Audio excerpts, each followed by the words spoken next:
రాష్ట్ర బంద్ లో భాగంగా ఈ రోజు రాజన్న సిరిసిల్ల జిల్లా వ్యాప్తంగా సంపూర్ణమైన బంద్ పాటించడం జరిగింది. ఈ బంద్ లో అన్ని ఆర్టీసీ డిపోలు వెమ్లవాడ సిరిసిల్ల ఆర్టీసీ డిపోలు పూర్తిగా మూసివేయడం జరిగింది. అదేవిధంగా హోటల్స్, బార్ అండ్ రెస్టారెంట్స్, వస్త్ర వ్యాపార సంస్థలు, అన్ని ప్రైవేటు ప్రభుత్వ పాఠశాలలు, కళాశాలలు, మిగతా ఏవైతే బ్యాంకులు కూడా అన్ని టోటల్ పూర్తిగా ఇక్కడ బంద్ లో పాల్గొనడం జరిగింది. బంద్ లో పాల్గొని సహకరించిన వ్యాపారస్తులందరికీ మా బీసీ సంక్షేమ సంఘం పక్షాన ధన్యవాదాలు తెలియజేస్తా ఉన్నాం.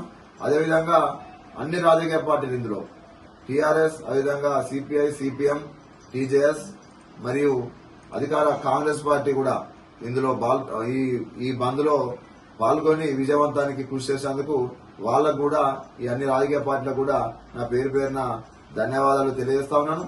అదేవిధంగా బీసీ సంఘాలతో పాటు అన్ని బీసీ కుల సంఘాలు కూడా ఇందులో ఉద్యోగ సంఘాలు, కుల సంఘాలు, యువజన సంఘాలు, విద్యార్థి సంఘాలు అన్ని పాల్గొని విజయవంతం చేసినందుకు వాళ్ళకు కూడా ప్రత్యేక ధన్యవాదాలు తెలియజేస్తా ఉన్నాం. ఈ ఐక్యత అనేది ఈ 42% రిజర్వేషన్లు బీసీలకు సాధించే వరకు కొనసాగుతుందని చెప్పి తెలియజేస్తా ఉన్నాం. ఈ బంద్ అనేది ఎఫెక్ట్ గల్లీ నుంచి స్టార్ట్ అయిన ఈ బంద్ ఎఫెక్ట్ ఢిల్లీలో కేంద్ర ప్రభుత్వం వరకు సెగ తగిలిందని చెప్పి తెలియజేస్తూ ఇప్పటికైనా బీజేపీ ప్రభుత్వం పార్లమెంట్ లో ఈ 42% బీసీ రిజర్వేషన్ బిల్లును ఆమోదింపజేయాలని చెప్పి మేము డిమాండ్ చేస్తా ఉన్నాం.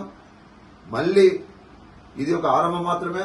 తప్పకుండా 42% రిజర్వేషన్ సాధించుకునే వరకు అఖిలపక్షంగా, ప్రజా సంఘాలుగా, బీసీ సంఘాలుగా పోరాడతామని చెప్పి ఈ సందర్భంగా తెలుస్తూ మరొక్క మారు ఇంత పెద్ద ఎత్తున ఈ రాష్ట్ర బంద్ను విజయవంతం చేసినందుకు రాజన్న సిరిసిల్ల జిల్లా ప్రజలందరికీ, వ్యాపారస్తులందరికీ, అన్ని కుల సంఘాలకు, రాజకీయ పార్టీలందరికీ పేరు ధన్యవాదాలు. జై బీసీ.